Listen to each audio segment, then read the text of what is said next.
प्यारे बच्चों, जैसे कि आप जानते हैं हम अपना 13वां पाठ आज्ञाकारी घटोत्कच को कर रहे थे और हमने आपको आज इस नाटक का सार बताना है और हम उसके बाद मौखिक प्रश्नों पे चलेंगे। तो इस पाठ में अब तक हमने क्या कर रखा है, हम ऑनलाइन क्लास में तो हमने नाटक का मंचन किया है अलग अलग पात्र बना करके और बच्चों ने अच्छे ढंग से संवादों को बोला था। और जब हम अभिनय करते हैं, नाटक की बात करते हैं, तो उसमें जो अभिनेता होता है, नाटक का अभिनेता कौन होता है? जो नाटक में अभिनय कर रहा होता है। इंग्लिश में अभिनय को एक्टिंग कहा जाता है। और नाटक में जो संवाद होते हैं, जिसमें कि पात्र एक दूसरे से बोलते हैं, इसे आप इंग्लिश में डायलॉग्स बोलते हैं, उसे हमें जीवंत रूप में प्रस्तुत करना होता है कि लगे कि सचमुच पात्र एक दूसरे से बात कर रहे हों। उनकी जो संवाद की जो शैली होती है वह, और उस पर बहुत ध्यान देना चाहिए। और ख़ासकर जो हम कहेंगे जो मनोभाव, इमोशंस होते हैं, वह बोलते समय दिखाई देना चाहिए। जैसा कि बच्चों ने बहुत अच्छा किया, जैसे जो ब्राह्मणी जो डर रही थी, तो बोलते समय भी उसकी जो डर की झलक होनी चाहिए वो संवाद में आता है, तभी एक अच्छा नाटक वह कहलाता है। तो मैं इसके से एक बार सार आपको बता देता हूँ। आज मुझे सार बताना था और हम उसके बाद मौखिक प्रश्नों को करेंगे। तो शुरू करते हैं इसका सार। ये है हमारा 13वां पाठ आज्ञाकारी घटोत्कच। तो इसमें हमने देखा नाटक का जो पहला दृश्य है, इसके अंदर ब्राह्मण अपने परिवार के साथ एक जंगल से गुजर रहा होता है और परिवार में उनके ब्राह्मण की पत्नी और 3 पुत्र होते हैं। और ब्राह्मण चिंतित होता है क्योंकि अंधेरा होने वाला होता है और उसे पता था कि इस वन में, जंगल में राक्षस भी रहते हैं। तो इस कारण वह चिंतित दिख रहा होता है, क्योंकि चिंता तो स्वाभाविक ही था, क्योंकि वो अपने परिवार के साथ, पूरे परिवार के साथ जंगल पार करने की कोशिश कर रहा होता है। और वो अपने पुत्र को भी कहता है कि भाई हमें जल्दी जाना चाहिए। ब्राह्मणी भी इससे सहमत होती है, लेकिन उनके विलंब होने का कारण क्या था कि जिस सेठ ने उन्हें पूजा पाठ के लिए बुलाया था, उन्होंने पूजा पाठ के उपरांत उन्हें भोजन करवाया था, क्योंकि ब्राह्मण को बिना भोजन करवाए नहीं जाने दिया जाता। इस कारण से उनको विलंब हो गया था, देरी हो गई थी। और फिर जिसका डर था वही बात होती है। घटोत्कच उन्हें जंगल में मिल जाता है और घटोत्कच को अपने माँ का, घटोत्कच आज्ञाकारी पुत्र था, आपको पता ही है। वो अपने माँ की आज्ञा का पालन करने के लिए उसे किसकी आवश्यकता थी? उसे एक मनुष्य की आवश्यकता थी जो कि हष्ट-पुष्ट हो तथा जवान हो। तो जब वह उस परिवार को देखता है तो ब्राह्मण पूरे परिवार को बचाने के लिए घटोत्कच के साथ चलने को तैयार हो जाता है। लेकिन घटोत्कच मना करता है कि आप तो वृद्ध हो गए हैं और अगर व्रत का पारायण करना है तो वृद्ध व्यक्ति, अपंग व्यक्ति को नहीं लिया जाता है। उसके बाद ब्राह्मणी परिवार को बचाने की कोशिश करती है, लेकिन घटोत्कच उसे भी मना कर देता है, क्योंकि उसमें पुरुष की जरूरत होती है। और राक्षस जो प्रवृत्ति थी उसके अनुसार नर बलि का प्रावधान था उस समय। उसके बाद जो 3 पुत्र बचाने की कोशिश करते हैं अपने परिवार को, बड़ा पुत्र कहता है मुझे ये मेरा दायित्व है कि मैं परिवार की रक्षा करूं।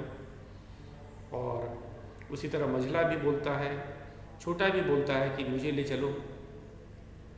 लेकिन ब्राह्मण को बड़ा पुत्र प्रिय होता है, माता को छोटा पुत्र प्रिय होता है, तो घटोत्कच को समझ नहीं आता। वो कहता है तब मैं मझले को ही ले जाता हूँ, और वह मझले का हाथ पकड़ करके लेके जाने लगता है। इसी समय हम कहेंगे भीम का प्रवेश होता है नाटक में, और ब्राह्मण उनसे दया की भीख मांगता है कि क्योंकि वह भीम को पहचान जाता है तथा उनको कुंती नंदन कहकर पुकारता है। कुंती नंदन का अर्थ है माता कुंती का पुत्र। फिर क्या होता है बच्चों? भीम ब्राह्मण परिवार के रक्षा के लिए आगे आता है, लेकिन बात बात में ही उसे पता चलता है कि ये जो घटोत्कच कोई और नहीं, उनका ही पुत्र है। भीम को कुछ प्रसन्नता होती है, लेकिन वह अपने पुत्र को सीख देना चाहता है, क्योंकि शायद उसे कुछ घमंड हो गया था। किसका? अपने बल पे। तो वह मझले पुत्र को छुड़ा देता है, कहता है कि मैं आपके साथ चलने को तैयार हूँ। घटोत्कच भी मान जाता है, क्योंकि भीम कद काठी से काफ़ी हष्टपुष्ट थे, काफ़ी बली थे, तो उन्हें तो और खुशी हुई कि उन्हें एक तगड़ा व्यक्ति मिल गया है नरबली के लिए। लेकिन भीम कहते हैं कि भाई तुम्हें मुझे हरा करके बलपूर्वक ही ले जाना पड़ेगा, और तभी मैं तुम्हारे साथ चलूँगा। तो घटोत्कच और भीम में युद्ध होता है, और ये युद्ध बहुत लंबा चलता है। आखिरी में दोनों एक दूसरे को पराजित नहीं कर पाते। घटोत्कच समझ जाता है कि अब इनको पराजित नहीं किया जा सकता है, तो वह कहता है कि आप एक वीर पुरुष हैं और आपने मुझे वचन दिया था कि आप मेरे साथ चलेंगे, इसलिए आपको तो चलना ही होगा। तो भीम समझ जाता है कि उनको तो चलना ही पड़ेगा। अगला जो दृश्य होता है, दूसरा दृश्य, हिडिंबा घर के बाहर अपने पुत्र घटोत्कच की प्रतीक्षा कर रही होती, क्योंकि उनका पुत्र व्रत के पारायण के लिए किसी मनुष्य को ढूंढ के लाने के लिए गया था। तो जैसे ही हिडिंबा ने भीम को देखा तो वे पहचान गए। तुरंत उन्होंने घटोत्कच को भीम को प्रणाम करने के लिए कहा और कहा कि यही आपके पिताजी हैं। भीम भी क्या करता है, हिडिंबा को समझाता है कि तुम भले राक्षसी पुत्री हो, लेकिन अब तुम पांडव वधू हो, और पांडव वधू होने के नाते अब तुम्हें नरबली वाला जो राक्षस प्रवृत्ति वाली चीज़ें वो त्यागनी पड़ेंगी। और हिडिंबा को समझ आ जाता है, वह उसे अपनी गलती का पता चल जाता है। भीम भी उन्हें माफ़ कर देता है। इसी बीच ब्राह्मण परिवार भी आ जाता है, और ब्राह्मण परिवार भीम का धन्यवाद देता है। भीम भी उन्हें कहता है कि आपके ही कारण मुझे मेरा परिवार मिला, मुझे पत्नी और मुझे पुत्र के दर्शन हो गए। तो सभी एक दूसरे के आभारी हो जाते हैं। ब्राह्मण भी घटोत्कच को वीर और आज्ञाकारी और यशस्वी होने का आशीर्वाद देता। तो बच्चों, ये था हमारा, हम कहेंगे, नाटक का सारांश। आज हमें मौखिक प्रश्नों को करना है।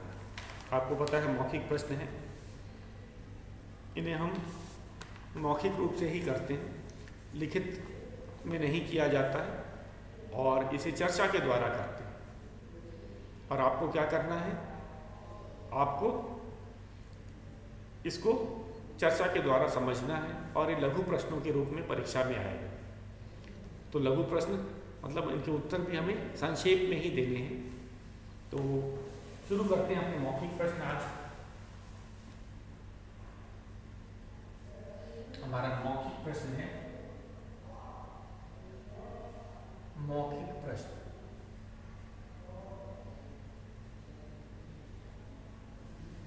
पहला है, निम्नलिखित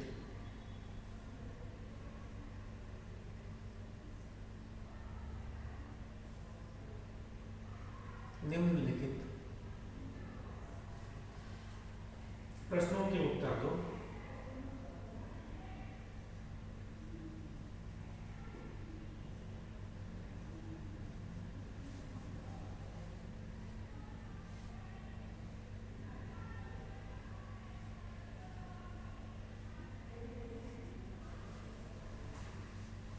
क है। घटोत्कच कौन था?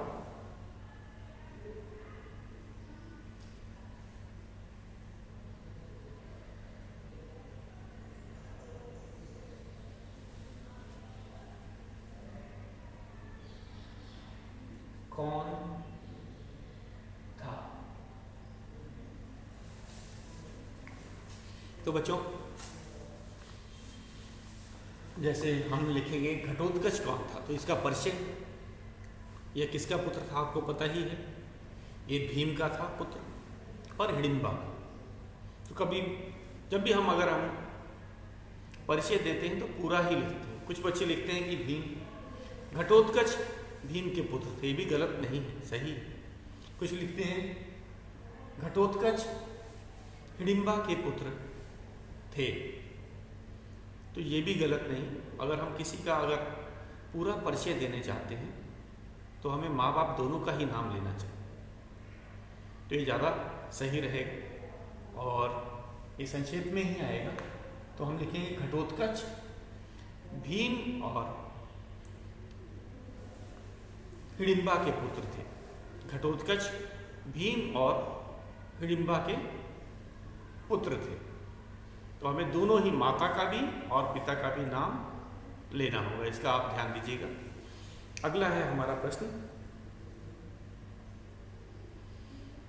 तो घटोत्कच कौन था? है नहीं था, याद रखिएगा। इसमें कुछ बच्चे है लिख देते हैं। जिस काल में हमसे प्रश्न पूछा गया है, जिस काल का हमें प्रश्न पूछा गया है उसी काल में हम उत्तर भी देंगे। जिस काल में हमें प्रश्न पूछा गया है उसी काल, ये क्या है, भूतकाल में था, वो उत्तर भी हमारा था में ही होना चाहिए, इसका भी देखना है। तो घटोत्कच भीम और हिडिंबा का पुत्र था, पूर्ण विराम। लिखते समय इसका बड़ा ध्यान देना है। घटोत्कच भीम और हिडिंबा का पुत्र था, या राक्षसी, या फिर ऐसे भी कर सकते हैं पांडुपुत्र भीम। अगर ये वाक्य बड़ा हो जाएगा तो आप ऐसे भी लिख सकते हैं घटोत्कच पांडुपुत्र भीम और राक्षसी हिडिंबा का पुत्र था। तो ये सब नहीं लगाना, केवल माँ बाप का नाम ज़्यादा सरल रहेगा। घटोत्कच भीम और हिडिंबा का पुत्र था, ये सबसे सही है, ज़्यादा बड़ा न करें इसे। अगला प्रश्न है हमारा ख।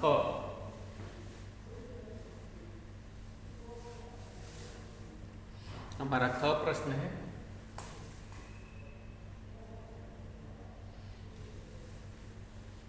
घटोत्कच ने ब्राह्मण परिवार को क्यों रोका? घटोत्कच ने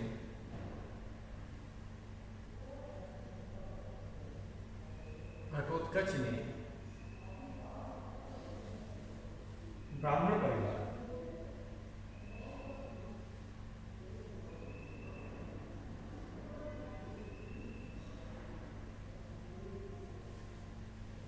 परिवार को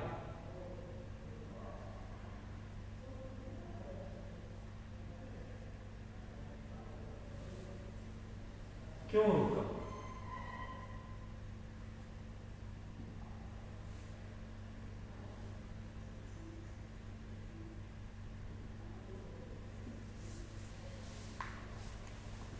तो हमें पता है,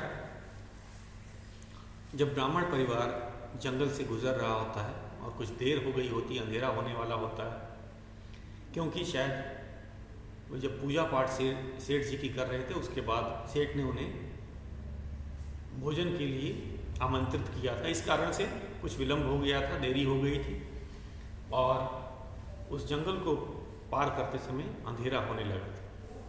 तो घटोत्कच ने ब्राह्मण परिवार को क्यों रोका? उसका रोकने का क्या कारण था? उसे, घटोत्कच को अपनी माँ हिडिंबा के जो व्रत का पारायण था उसके लिए मनुष्य की ज़रूरत थी, आवश्यकता थी। तो इसीलिए इसने ब्राह्मण परिवार को रोका, क्योंकि इसमें ब्राह्मण के 3 हष्ट-पुष्ट हम कहेंगे पुत्र थे, जिनमें से किसी वह एक की बलि चढ़ाना चाहता था। किसके लिए? अपने माँ के व्रत के पारायण के लिए। तो हम बलि तो नहीं लिखेंगे, लेकिन पारायण वाला हमें काम बताना ही होगा। घटोत्कच ने ब्राह्मण परिवार को रोका क्योंकि वह अपने माँ के व्रत के पारायण के लिए एक मनुष्य लेने आया था। तो इसका ध्यान देखना है, उसके रोकने का क्या उद्देश्य था। उसके रोकने का क्या उद्देश्य था, वो अपने, हम कहेंगे, घटोत्कच ने ब्राह्मण परिवार को क्यों रोका। घटोत्कच ने ब्राह्मण परिवार को रोका क्योंकि वह अपने माँ के व्रत के पारायण के लिए एक मनुष्य को लेने आया था। तो ये इस तरह से हम लिख सकते हैं। और दूसरा तरीका क्या हो सकता है कि रोकने का कारण मनुष्य था। तो घटोत्कच ने ब्राह्मण परिवार को रोका क्योंकि उसे एक मनुष्य की आवश्यकता थी, या अपने माँ के व्रत के पारायण के लिए एक मनुष्य की आवश्यकता थी। तो हमें कारण बता ही दिया है और इसको एक वाक्य में ही आ जाएगा, लघु प्रश्न के रूप में ही आता है, आपको पता है। तो एक बार फिर से देखिए, घटोत्कच ने ब्राह्मण परिवार को रोका क्योंकि वह अपने माँ के व्रत के पारायण के लिए एक मनुष्य लेने आया था। तो इस तरह से भी लिखा जा सकता है, घटोत्कच ने ब्राह्मण परिवार को रोका क्योंकि वह अपने माँ के व्रत के पारायण के लिए एक मनुष्य लेने आया था। तो ये हो गया हमारा ख प्रश्न। अब हम ग पे चलते हैं।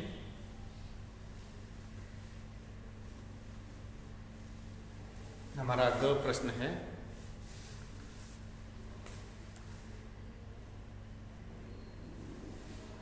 घटोत्कच को किससे युद्ध करना पड़ा और क्यों। अब इसमें दो प्रश्न एक साथ हैं। पहला है, नाम पूछ रहा है घटोत्कच को किससे युद्ध करना पड़ा, किससे युद्ध करना पड़ा।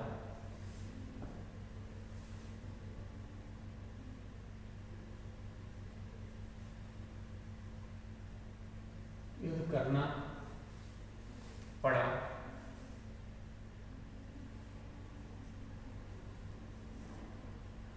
और क्यों।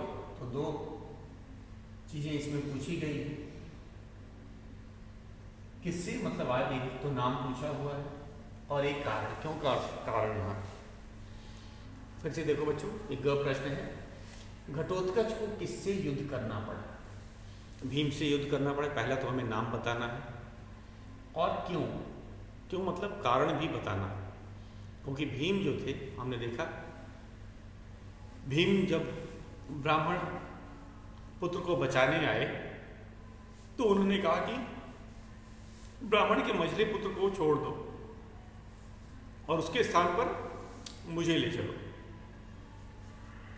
और घटोत्कच भी मान गया क्योंकि भीम काफ़ी हष्टपुष्ट थे, ब्राह्मण पुत्र से ज़्यादा हष्टपुष्ट लग रहे थे और स्वयं चलने को तैयार हो गए थे। इसीलिए उसने ब्राह्मण का जो मझला पुत्र था, जिसका वे हाथ पकड़ के ले जा रहे थे, उनको जाने दिया, उन्हें छोड़ दिया और उन्हें ले लिया। लेकिन जो है भीम कहे कि भाई मैं भी बली हूँ, आपको अगर मुझे लेके जाना है तो बलपूर्वक लेके जाना पड़ेगा।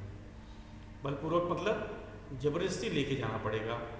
पहले आपको मुझसे युद्ध भी लड़ना पड़ेगा और युद्ध में हार जाओगे तब आप मुझे बलपूर्वक ले जा सकते हैं। और बच्चों को युद्ध में नहीं हरा पाए तो फिर कैसे ले गए होंगे। आपने सही कहा, उन्होंने कहा कि जो एक श्रेष्ठ योद्धा होता है अपने वचनों का पालन करता है। आपने कहा था कि आपको मेरे साथ लेके चलना है तो आपको चलना ही पड़ेगा क्योंकि आपने वचन दिया था। तो हम इसमें चलते हैं। हमारा प्रश्न में क्या पूछा गया है। प्रश्न में पूछा गया है कि घटोत्कच को किससे युद्ध करना पड़ा। तो घटोत्कच को भीम से युद्ध करना पड़ा, ये तो आपको पता ही है। और क्यों? क्योंकि उन्होंने कहा था कि वे बिना उन्हें बलपूर्वक ले जाने के लिए कहा था। कारण क्या था? घटोत्कच के साथ युद्ध करना था और भीम का युद्ध, क्योंकि भीम ने उन्हें कहा था कि उन्हें बलपूर्वक ले जाना पड़ेगा, इसीलिए उन्हें युद्ध करना पड़ा। यही था कारण। तो इसका उत्तर हम फिर से एक बार फिर से देखिए बच्चों, कैसे लिखेंगे? घटोत्कच को भीम से युद्ध करना पड़ा क्योंकि भीम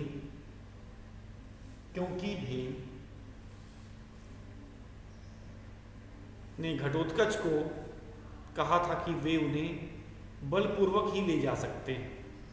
इसमें हमने कारण भी बता दिया, क्योंकि भीम की शर्त थी कि आप मुझे बलपूर्वक लेके जा सकते हो। बलपूर्वक के ले जाने के लिए पहले युद्ध में हराना होगा और फिर बंदी बना करके ले जाना हो। तो ये कारण किसने दिया था? भीम ने कहा था। तो घटोत्कच को भीम से युद्ध करना पड़ा क्योंकि भीम बलपूर्वक ही ले जाने को तैयार हुए, क्योंकि भीम ने उन्हें युद्ध के लिए ललकारा। हर तरह से ये उत्तर सही हो सकता। तो उन्होंने चुनौती दी थी इसको, घटोत्कच को किस चीज की चुनौती दी थी? कि युद्ध की चुनौती दी थी। तो ये भी लिखा जा सकता है कि घटोत्कच को भीम से युद्ध करना पड़ा क्योंकि भीम ने घटोत्कच को युद्ध की चुनौती दी थी। तो ये भी कारण है। आप इसे ऐसे भी लिख सकते हैं। तो उत्तर, दोनों ही उत्तर सही है। तो फिर से एक बार देख लीजिए हमारा यह प्रश्न, घटोत्कच को किससे युद्ध करना पड़ा और क्यों? उत्तर है घटोत्कच को भीम से युद्ध करना पड़ा क्योंकि भीम ने घटोत्कच को युद्ध की चुनौती दी थी। तो ऐसे उत्तर आप लिखते जाएंगे और ये उत्तर भी सही है। फिर से एक बार देख लीजिए, मैं दोहरा देता हूँ, पुनः दोहरा देता हूँ। घटोत्कच को भीम से युद्ध करना पड़ा क्योंकि भीम ने घटोत्कच को युद्ध की चुनौती दी थी। तो ये हो गया हमारा ग। अगला है हमारा घ प्रश्न। चलते हैं अपने घ प्रश्न पे।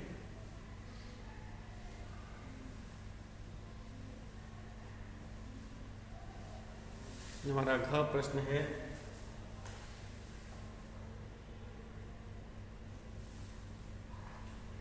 हिडिंबा कौन थे?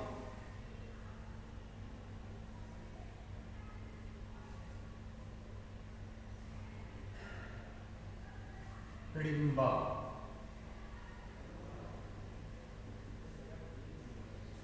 कौन थी?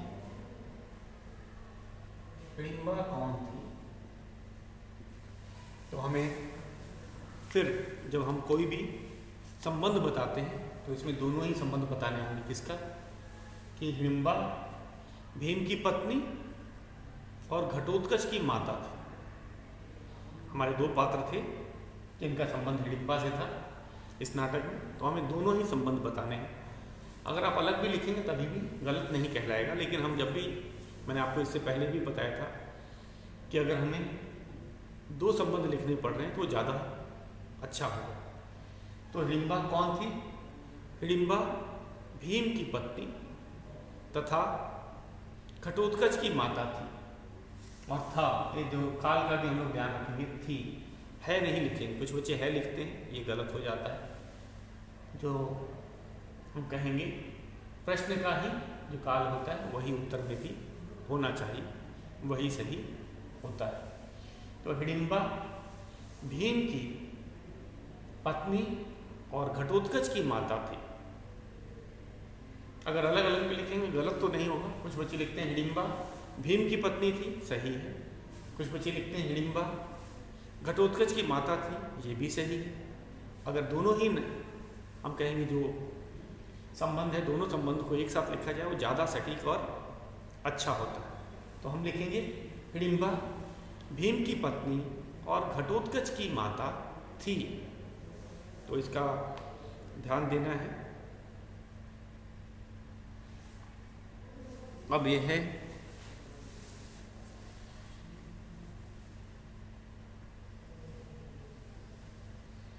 अगला है हमारा मौखिक, अंतिम मौखिक प्रश्न है एकांकी। इस एकांकी, अब ये एकांकी किसे कहते हैं, नाटक से कैसे भिन्न होगी मैं आपको बताऊंगा। इस एकांकी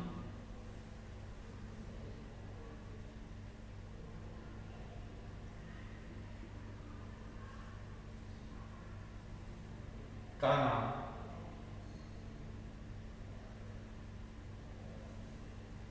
आज्ञाकारी घटोत्कच, आज्ञाकारी घटोत्कच, घटोत्कच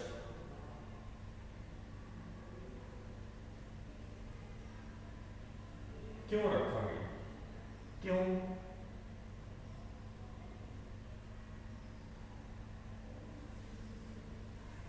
रखा गया।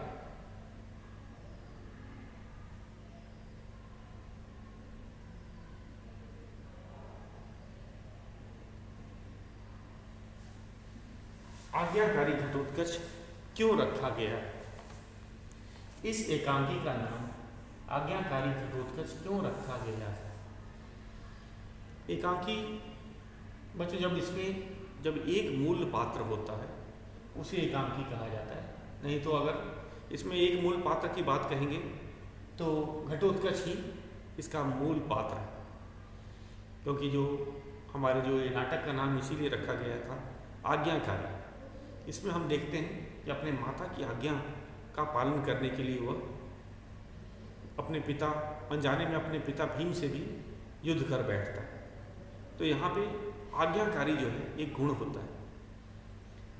जो घटोत्कच था वह आज्ञाकारी था, और इसीलिए एकांकी इसमें जो मुख्य पात्र जो है अब एक घटोत्कच ही है, इसीलिए उसे आज्ञाकारी घटोत्कच रखा गया, जिसका मूल पात्र, जिसके आसपास संपूर्ण नाटक बुना गया है। और इसका एकल हम कहेंगे, एकांकी का अर्थ होता है एक मूल पात्र होने के कारण इसे एकांकी भी कहा जा सकता है। जो नाटक में एक मूल पात्र होता है उसी के आसपास पूरा नाटक बुना जाता है, या हम कहेंगे उसी के व्यक्तित्व के आसपास जो प्रकाश डालता है उसे एकांकी कहा जाता है। और यहाँ पे आज्ञाकारी घटोत्कच नाम सही रखा गया है, क्योंकि हमने देखा इस नाटक में घटोत्कच अपनी माँ की आज्ञा के पालन के लिए किसी भी हद तक जाने के लिए तैयार था। यहाँ तक कि उन्होंने निरीह ब्राह्मण को, जो निरीह ब्राह्मण परिवार को भी नहीं छोड़ा, जबकि उन्हें दुख हो रहा था। उन्होंने एक बार कहा भी था कि मुझे दुख हो रहा है कि ऐसा परिवार जो एक दूसरे के लिए जान देने के लिए तैयार है, मैं उसके एक सदस्य को ले जा रहा हूँ, लेकिन मजबूरी है कि मुझे अपने माता की आज्ञा का पालन करना है। तो इसीलिए वह आज्ञाकारी थे, अपने माता की आज्ञा के लिए उन्होंने ये सब कुछ किया था। इसीलिए हम कहेंगे आज्ञाकारी घटोत्कच नाम सही रखा गया है। तो इस एकांकी का नाम आज्ञाकारी घटोत्कच क्यों रखा गया है, क्योंकि ये सारा जो एक नाटक है घटोत्कच के ऊपर ही आधारित है, और उनका हम कहेंगे उनकी जो खासियत है, जो कि वे आज्ञाकारी, जो उनका गुण था, उनका स्वभाव था, वो अपनी माता की आज्ञा के लिए ये सब कर रहे थे। यहाँ तक कि वो अपने पिता से भी युद्ध किए, किसके लिए, माता की आज्ञा को पूरा करने के लिए। तो इस कारण से हम कहेंगे ये सटीक ही रखा गया है, सही रखा गया है। आज्ञाकारी घटोत्कच नाम एकदम उपयुक्त है। तो ये था हमारा मौखिक प्रश्न। अब हम अपने अगले प्रश्न पे चलेंगे, जो कि कल करेंगे। आज के लिए बच्चों बस इतना ही।